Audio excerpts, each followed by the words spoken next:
Welcome to the Lexi Show, Fashion That Gives a Damn, where we expose fast fashion and celebrate the brands and products actually making a difference for our planet. I'm Lexi Silverstein, and today I am talking with Caroline Zimbalist, an artist and designer known for working with natural materials and creating pieces that explore our connection to nature through a more intentional, slow approach to design. If you're new here, head to lexisilverstein.com for information on sustainable and eco-conscious living. And if you love what you hear, subscribe and share this episode. It helps more than you think. Caroline, welcome. How are you doing? Good, I'm doing well. It's a nice day. So let's start at the beginning. What drew you to working with natural materials and sustainability in your art and design? Yes, I went to Parsons School of Design I majored in fashion design and I minored in fine art. And I was always extremely interested in materiality and working with unusual, unconventional materials. So I started out working with things that you can easily find on the market, like silicone, urethane rubber. And very quickly, I actually was experimenting with these toxic materials in a small room, like a dorm room.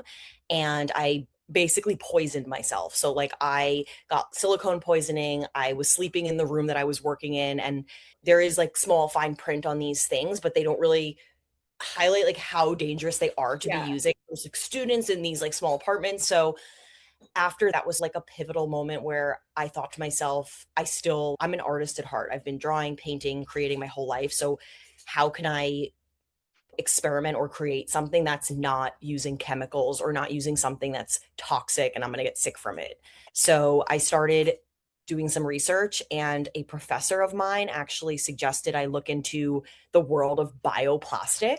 So I just did like a Google search on biomaterial, bioplastic, and I came across something called the Biomaterial Cookbook. And that is online for anybody. It's a public knowledge, and it's a like a cookbook where it has about 30 recipes of different biomaterial creations that you can just experiment on your household stove and make with like very little energy and like with the resources you have. So that's what drew me into this, working with a more natural and sustainable process and material. Yeah. Wow.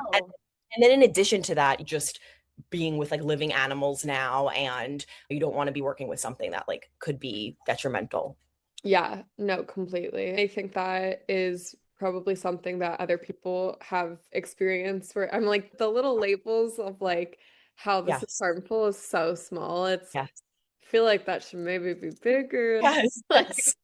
Like if my Yeah. safety and health is in harm's way, we could make it the print just a little bit bigger. Exactly. Um, so I Exactly. think that's really cool, and I'll have to check out this cookbook. That's so cool. I haven't Definitely. heard Yeah, of I it could share that before. link. Oh my God, yeah, please do. So can you walk us through what your creative process look like and like how does it come from this idea to this finished piece? Yes. So I would say I'm very observant, and I'm constantly just capturing color palettes or textures around me, mostly in the natural world. If I see some sort of like climbing vine plant, for example, that I'm just Mhm. like, wow, like I'm really drawn to how long it is and that green color and then the ball shape. And instead of just 2D sketching that idea and maybe translating into a print, I'm always thinking of like how really far can I push this and create a iteration of what I'm inspired by. So Mhm. a lot of the times it starts with sketching. Like I'm very much old fashioned in the way where I constantly am writing lists every single day and sketching ideas that come to mind, very loose, expressive sketching. And I then will come up with what color palette I'm going to use. And then that will really determine how the overall product will look. But in terms of picking the colors, I use a variety of pigments. So I will go into my cabinet in my pantry and see what I have to create, let's say a green. So there's spirulina powder, there's matcha powder, there's a bunch of natural things that can achieve those colors. And then there's also more other pigments that you can find at Blick or art stores that are also really interesting to experiment with, like watercolors or natural dyes and stuff like this. So I'll gather my ingredients of colors, and then from there I let's say I'm going to be creating a vessel. So something, this is a small vessel, but it's a good example just because it's green. So, I have this shape and this color palette in mind. So I turn on my stove and everything is made on the household stove still to this day. So I fill the pot with water and the mixture is about 80% water. So I'm heating the water slightly. And then from there, I'm adding the ingredients that will achieve whatever I want to make. So, like for a vessel, it's hard and it's rigid. So, I need something that's really starch based and something that will bind and create like a hard exterior. So, through a lot of experimentation, I have these recipes. If something's hard, if something's soft, if something's semi soft or transparent. And then I'm stirring, like I'm actually cooking this. So, I'm mixing my powders, I'm adding glycerin, I'm adding odor neutralizers, and I ultimately am concocting this mixture. And the mixture is then turn off the stove so it's still in a warm hot state, and Mhm. I'm actually batching it into different cups or Tupperware, for example.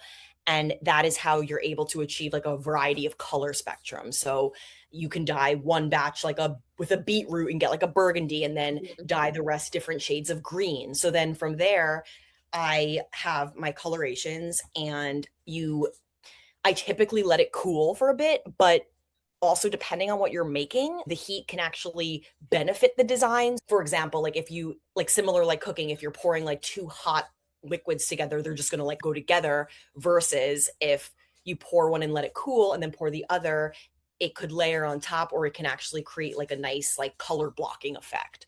So I'm actually taking these liquids and I'm pouring them into molds, and from there they're curing for about 10 to 12 hours. And after they're cured the following day, I typically then pop them out of the mold or peel them up from whatever pour I did. And then I manipulate them with my hands. I might take them and like twist the material. It almost feels like a rubber when it's cured. So you can like pick it up like a fabric, but then further engineer it. So twist it and tape it or use rubber bands or drape it over objects, and it will hold whatever or imprint to whatever you have it touching. So it's a really cool process. So like for this one, for example, it was dyed with a charcoal powder. It's all black. And how I got this texture was adding little seed beads when it was still wet. So when it cured, it submerged everything into the one sculpture. And that's the process of like idea to final product. And there's a ton of shapes that you can create. There's the traditional vessel, there's a lot more like flat types of pieces. I'm working on this new like mushroom embellishment that's really cool. But again, like what I'm showing you is quite flat. So, for example, like even just like really interesting plant like amorphous shapes is just really cool to experiment with. And that is how the pieces are made. Wow, I'm speechless. You're like a scientist meets designer meets chef because you're cooking it up. Like I'm like, Yeah. oh my God, this is insane. Thank you. It Full of is quite like flavor. a chaotic. Yes, it's a very like a performative thing. I'm obsessed. That's so Yes. freaking cool. God, I wish this is and no shade at all. But Yes. everyone was watching the like love story TV show and everyone was like, Yes. Carolyn Bessette Kennedy, she's so like chic and whatever. And then I feel like we were getting a lot of pieces that were like how to achieve that look. And I'm like, no, like Yes. fashion is this. This is Yes. fashion. This is oh, you should be designing stuff for the Met Gala. Yes. It's like Yeah. the perfect year for that. I know. We're like really fingers crossed. I had one moment in 2023 where I got to dress an editor, which was a really exciting thing. But I agree, this year's theme is like pretty much like exactly aligned in my Yeah. world. Yeah. So yeah, it's quite interesting. And then of course, like two other little facts, like the material is like fully biodegradable. I'm cooking it at the end of the day. I could put it back in the pot and turn it on and it will like return to a liquid. And yeah, of course, there's like a lot of process that goes into it, like having dogs all around. Like I'm constantly vacuuming to make sure there's no hair that's like floating and will capture in the material. So Yeah, there's a lot of little details that go into it. And then I would say my creative process is quite chaotic in the way where I'm like purging ideas all the time. Like it's every single day I'm experimenting with an idea, even if it's just, oh, I want to see how this color will look before I make it into a large piece. So let me cut up a piece of silk and just put it on. And then after I do that, I'm like, oh, wait a minute. Now this looks like an amazing bead. And it turns into a whole nother thing. Yeah. It's crazy. Honestly, I'm like, I think that's how just being a creative is. I'm like, you Yeah. never know when the inspiration will strike. And I'm like, I'm not designing anything, but like even when I like put an outfit together, it will look like a tornado went through my apartment because it's like this thing made me think of this thing and that made me think of this and then I found this and then I couldn't find the Exactly. thing I was looking for, so then I had to find this, but then I later found the thing I was looking for, so then I threw that on the ground and then it's like Yeah. my boyfriend who I live with will leave the apartment to go to like work or school or whatever, Mhm. and it'll be clean. And then he'll come back and it's Mm. like a disaster. And I'm like, sorry, I had to pick out my outfit for work. This was I serious get it. stuff. And I'm just like, that's how I feel like being a creative is. You never really know how our mind is gonna work. It just works. Yes, and one dot connects the next, and then it's Yeah. maybe a few weeks later, you're like, "Oh my god, wait, yes, that's why I did that 3 months ago Yeah. for No, this." literally, I will look back at outfits that I put together and I'm like, you know what would have made this better is if I did this and that. Yeah. And I'll sit there and stew. It's like when you have a fight with someone and you think later and you're like, ah, I should have said this. Yeah. It's like that, but with the creative process. Yes. No, completely, and sometimes it's right in front of you, Yeah, and but, like, it's not right for this time, like, maybe in a yeah. few weeks, yeah, I totally resonate with that. I love it. I love it. I think that a lot of people think of sustainability as restrictive, but your work feels very expansive and Mhm. expressive. So how do you balance these two things? Yes, I would say that there definitely is restrictions to everything and all Mhm. materials. Specifically, I think, like, for the biomaterial that I'm working with, like, one just like really obviousness restriction is that it can't really be like sewn through at the state that Mhm. it's at. Creating like more wearable functional garments, I can't really approach it the same way I would approach like traditional pattern making and sewing and grading and scaling and all of that. Like it's really about like finding creative ways to craft your design. I think another thing that I find with some like sustainability like practices, and specifically this one, is like when cooking with biomaterial, a lot of it is derived from like animals or shrimp shells, eggs, Mhm. milk, like things like this, like seaweed, things that actually have like really horrendous smells. So like when using those byproducts and by turning on heat, believe it, like the entire apartment will start, the studio will start to smell. So yeah, it's like really about, okay, this is a fact. So like now how do I like odor eliminate with something natural? And that's been like a real challenge over the last few years, especially while working with like a softer version of the biomaterial, because people wear it and they get their body heat gets to it and they start to sweat and then it activates the proteins in the mixture. So Mhm. it I think there's like restrictions for everything, but I do feel lucky. I feel that like I implemented such an interesting process and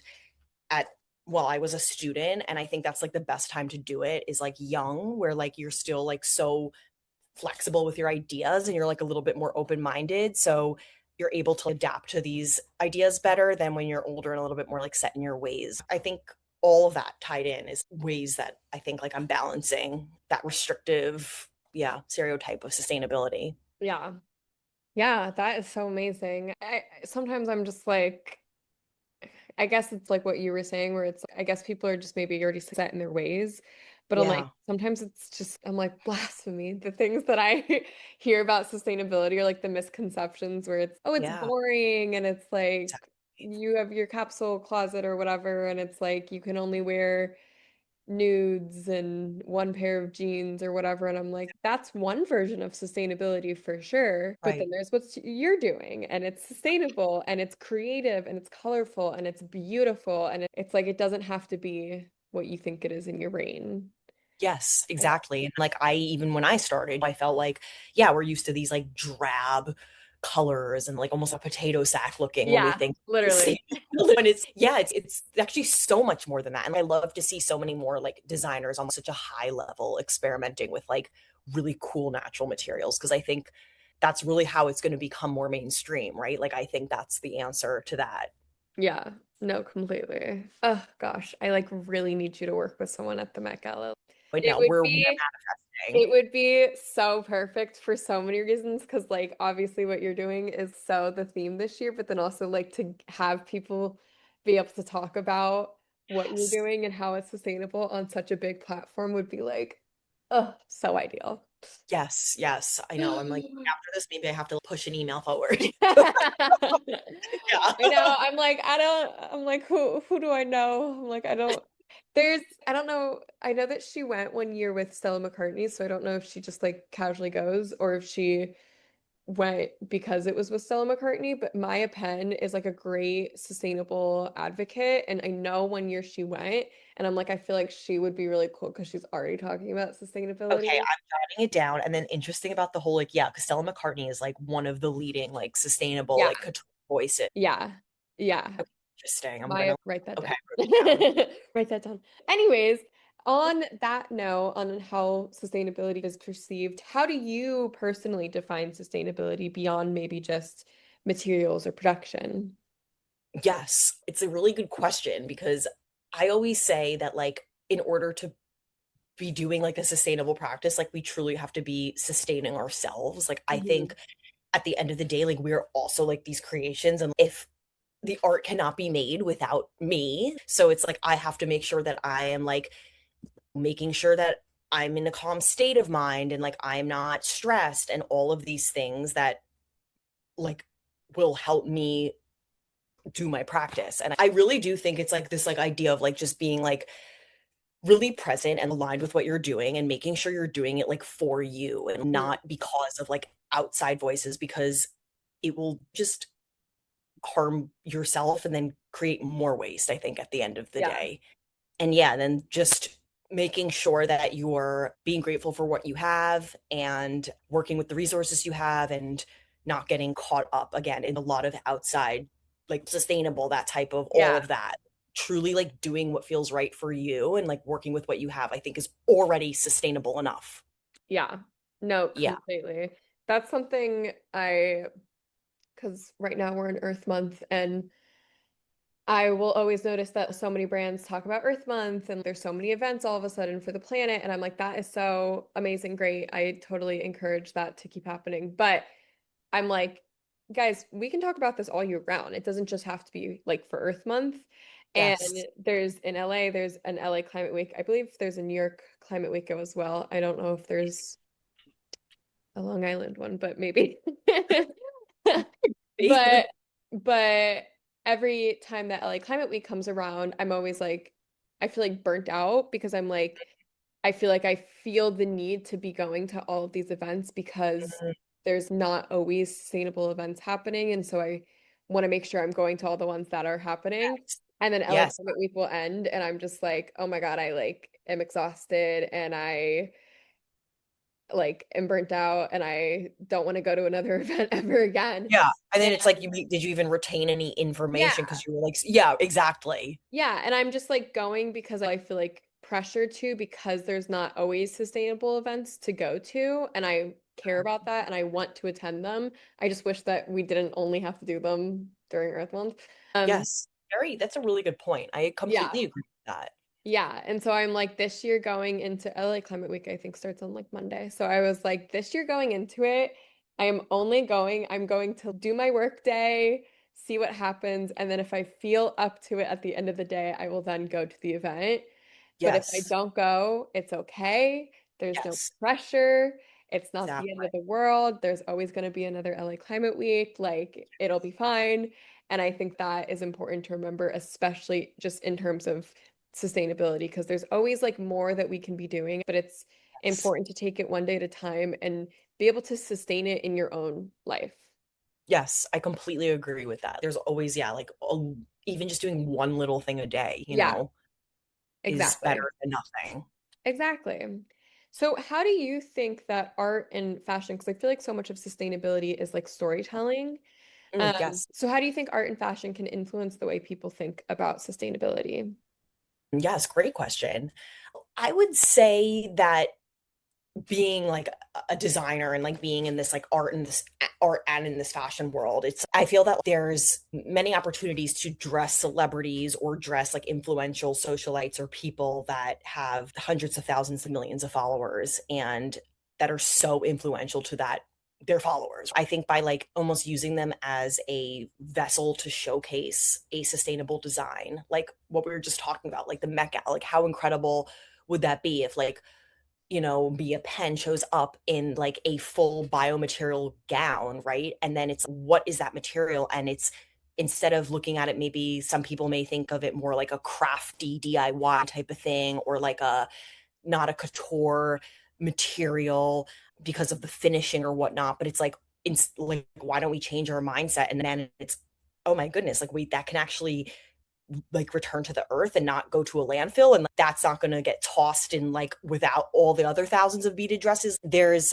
such a story component to just that of wearing that type of piece that I think is really that's going to be what channels and what brings a lot of these like more unconventional materials to like mainstream spotlight. I think just more conversations, more buzz. Everybody wants to follow a trend. Everyone wants to be on like the hype train and all that. So I think like the minute it's written up on Hypebeast, it's immediately cool. Where it's, I think it's a lot of that. Like recently, I have some vessels that are featured on an Apple TV show, and actually, it's funny because the season comes out today, and they told me it was like the vessels were either going to be in episode one or episode two, and two comes out next Friday, and I today like was just skimming through to see, but I didn't see it, so I'm like, okay, it must be in two, but it's like this and neighbors.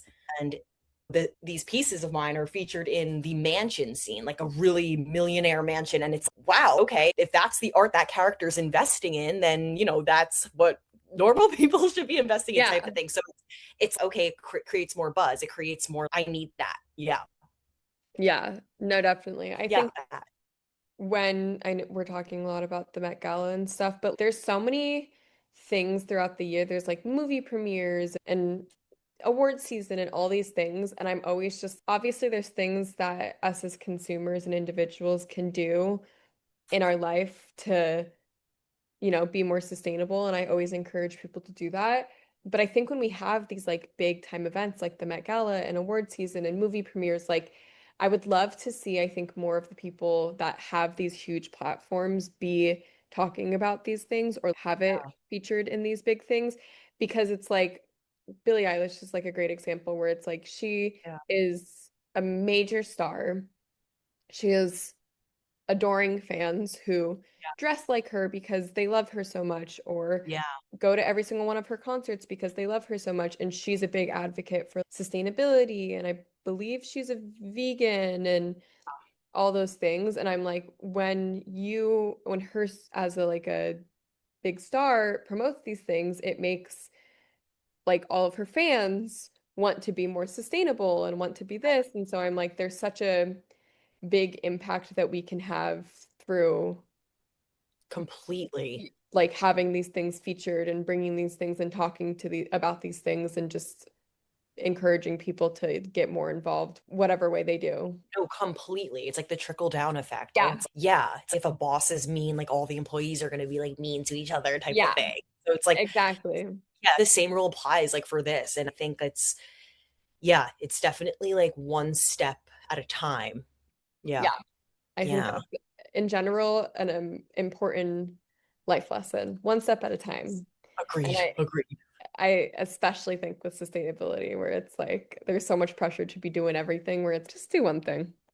Yeah, no, completely. And it's yes, there's even a pressure to like, yeah, get the material out in the mainstream, get it like selling, but it's like maybe we just have conversations about it first. I Mhm. remember someone telling me like nylon took over 100 years from like the first experiments to when it really was like sellable, like on the market. And it's wow, if that's the case, then like maybe I'm one of the first to be experimenting with biomaterial, but like way long after me, it will actually finally be in a state to like sew and sell and stuff. Yeah, But like how cool that like I'm able to like experiment with it now. yeah. So yeah, Exactly.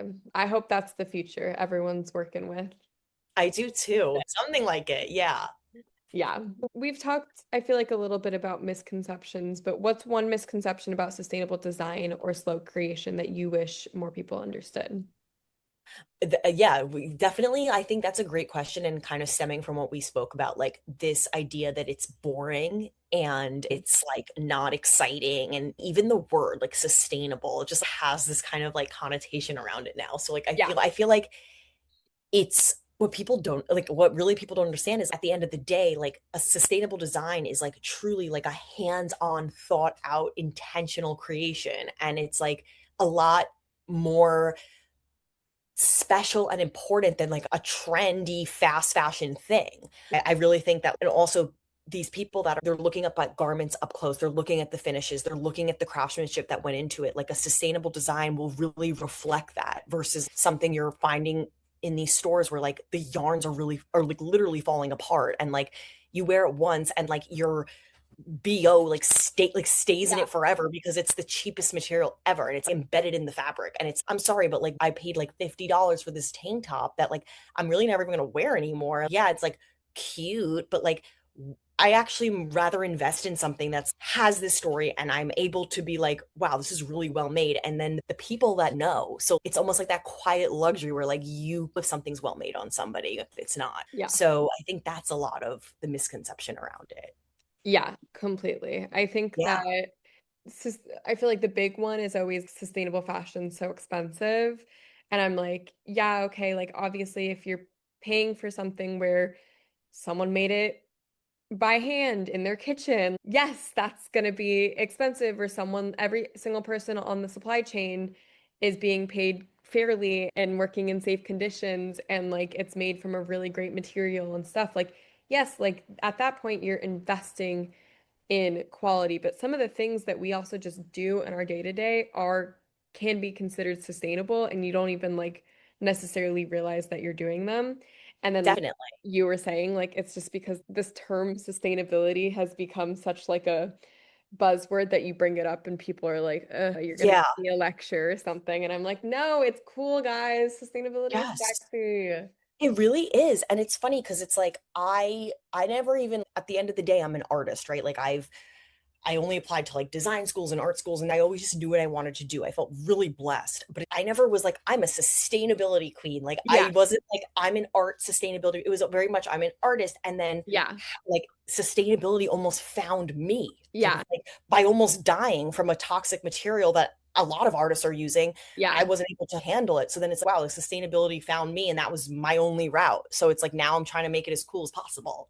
Hell yeah. Yeah. Yeah. Literally, it's like you take the things that happen and you adjust accordingly, and it might lead Yeah. you down a really cool road. I think that's something that I feel like we're talking a lot about kind of microplastics, but even just like materials that aren't the best for you. I think a lot of people are, at least on my For You page on social media, and I feel like a lot of Gen Z are like big on like the health kick.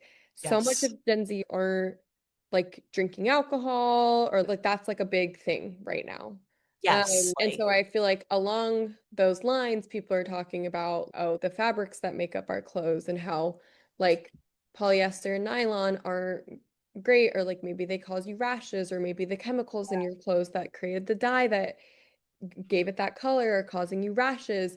And it's again because these things are causing these health issues, which are a huge reality. So many of the PFAS and BPAs and stuff that are in our clothes literally lead to like infertility and yes. cancer and skin issues and stuff. And so it's like these things are horrible, Yeah. but they're a reality with Yeah. what like how we're shopping nowadays with all these fast Yes. fashion sites and stuff. And so it's important to like if that horrible thing happens to occur, you get that skin rash or something like that, learning and adjusting accordingly. And I feel like that personal aspect of even though it wasn't necessarily, I'm not doing it necessarily to be sustainable, I'm more just, ah, shit, this really irritated my skin and now it's switching to a better alternative. Like it Yeah. still leads you down that road of being more mindful Exactly.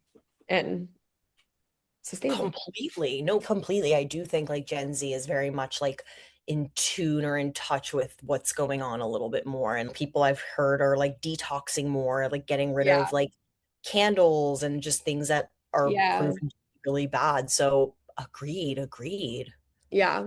Yeah. It's all Crazy. over my For You page, but also my For You page just knows me a little too well. So Yes. I'm like saying this as if maybe everyone's experiencing this, and then I'm like, the algorithm might be getting to me. Yes, it knows. But anyways, you were named to the Forbes 30 under 30 2025 list, which is so freaking incredible. Congratulations. What did that accomplishment mean to you? Yes. Oh my goodness. Thank you. It was just, it's still, every time I hear it, it's just like the tingles, like it's such a wonderful, exciting thing. I would say I grew up super shy and even though I was talented and everything, I always would be like applying to these competitions and things. And even starting in high school, like I remember like portfolio competitions and then in college. And I would get second, third, fourth place, like type of thing, or even not even listed at all. And it's the type of thing that like finally I feel recognized for work that I've been doing. And it's like maybe I wasn't recognized 10 years ago, but it's wow, maybe the body of work is really now what's speaking volumes. And yeah, I've been told no hundreds of times. So it means like resilience and it means, yeah, I am an artist. What I thought was interesting was at the toast that they held, like when we found out we were on the list, everybody's there like saying what they're from, their companies that they started. And usually when you're in a room or like at a party with people like around our age and you say they what do you do, what do you do, and you go I'm an artist, it has this a little bit like really what do you really do, what's your full right, but it's like in that setting to say no I'm an artist and like owning it, and then it's yeah hell yeah to that, like you are an artist and like you made the list. And Oh, so it had this whole like I felt that for the first time actually at 27 years old, like I was like feeling that. And now I feel it, like I own it. So that's what it means. It just is like amazing. I love that. That is so incredible. Yeah. Congratulations. I know Thank you. that's something even just I've been posting on social media since I was like, I don't even know, 13 years old or something like that. And Yeah. I had the blog and like I still have a blog, but like I had a different blog when I was 13 and I was writing these like silly little blog posts, and then in high school I was posting on social. And Yeah. like it really is so interesting how social media works, because I'm like, even though I've been posting about this for years and years, it's like randomly, like a little bit more recently, I've had some success with some of the other things that I've been doing. And I've Yeah. kind of switched things up, but I'm like, okay, you know what? Like, even though I've been doing this consistently, obviously I wasn't like similar to what you were saying, where it's, I think, like more of the work, very different. I'm like posting little graphics on social Still media. though. Yeah. I've been making gorgeous, beautiful art, but I'm just like, it's just so interesting. And I think it's at the end of the day, just like a sign to keep going Yeah. and keep trying and see what Yeah. happens. And even though it's sometimes hard to keep up that motivation, I think it's really important to, and it's like a really good life lesson to learn. Yes, I completely agree. It's like just yeah, whatever motivates you, like really lean into it and just keep doing it because yeah, it's like there's going to be a time when you don't have an order waiting for you or a client that wants something and you might have a few weeks of like nothing and then it's what are you going to do? Just like mope or switch it up? It's no, like you're going to keep creating or doing what motivates you because Yeah. you're doing it for you. Yeah, Yeah. exactly. So amazing. What is next for you? Yes. So, what is next for me? Let's see. I am going to be having a little trunk show where I'll be having my biomaterial vessels and a new collection of rings, earrings, brooches, and like pendants all at the Museum of Art and Design in the Oh my city in gosh. Manhattan. So that's going to be like the day after Earth Day. So really excited about that. So it's like a going to meet a bunch of the customers and get to talk about the work. And I'm sure they're having some like great innovative designers like representing their work there too. And what else is next? I'm planning my next September spring summer 27 fashion show. So designing that collection, what kind of developing the biomaterial even further, how it looks in garments. And yeah, I think maybe introducing some new products. I'm thinking of things. We're still working on it, but like my partnership with ABC Carpet has been so wonderful. And they mentioned wanting to maybe go into bedding, like pillows and blankets and stuff. So I'm starting to imagine like what that world would look like and what type of bed I would want to be in. Yeah, so that and yeah, that's pretty much what's new for me. There's really always something, right? Every week brings new projects and like Yeah. challenges and everything, but those are the main like big things coming up. Oh, I love it. That's so exciting. I have FOMO because I live in LA. I know. I wish you could. Yes, I know. Next time you come to New York, we gotta Yeah, I'll I'll take keep you you around. posted. I always like to end my podcast on what are your top rapid fire tips for someone who is starting their journey to a more sustainable lifestyle? Ooh, okay. Okay. First thing I can think of is turn off the lights. That's something I used to be really bad at, but it's even if you're just running out for lunch for 10 minutes, like turn them Mm. all off.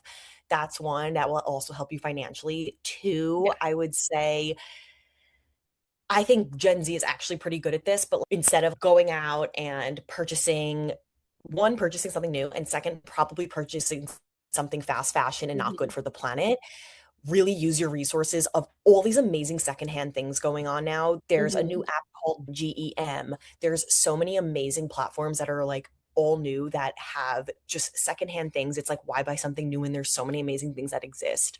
I think trades, closet sales, anything like that is like all a key to being more sustainable on a daily basis. And then of course, like looking into, if you want to go further, like looking into the products you're using on a daily basis, looking at the ingredients, doing your research and seeing what you're really like putting on your body. Yeah, completely. I love it. I think those are great, great, great tips. Where can people find you on social media or anywhere else? Yes, so you can find me at my website, my full name, carolinezimbalist.com. On Instagram, I'm also my full name, Caroline Zimbalist. I'm pretty sure that's like under everything. I just always use my full name. There's no like Love. nicknames or anything. So yeah, you can find me and then email me. I'm always open to talk, collabs, anything. Love. Okay, amazing. Everyone go check her out. Thank you so much for coming and chatting with me. That's it for this week's episode of the Lexi Show Fashion That Gives a Damn. Big thanks to Caroline for showing us how sustainability can be slower, more intentional, and rooted in the materials we choose and the way we create. Whether it's fashion or everyday products, this is how sustainability should work. If the conversation resonated with you, subscribe so you don't miss an episode, leave a review, and share this with someone who needs to hear it. Head to lexisilverstein.com for more content on sustainable style and conscious consumption, and follow me on Instagram, TikTok, and YouTube at Lexi Silverstein. That's Lexy. Silver like the color, Stein. Remember to live a good life and look fucking good doing it and demand better from brands in your closet and everywhere else. See you next week.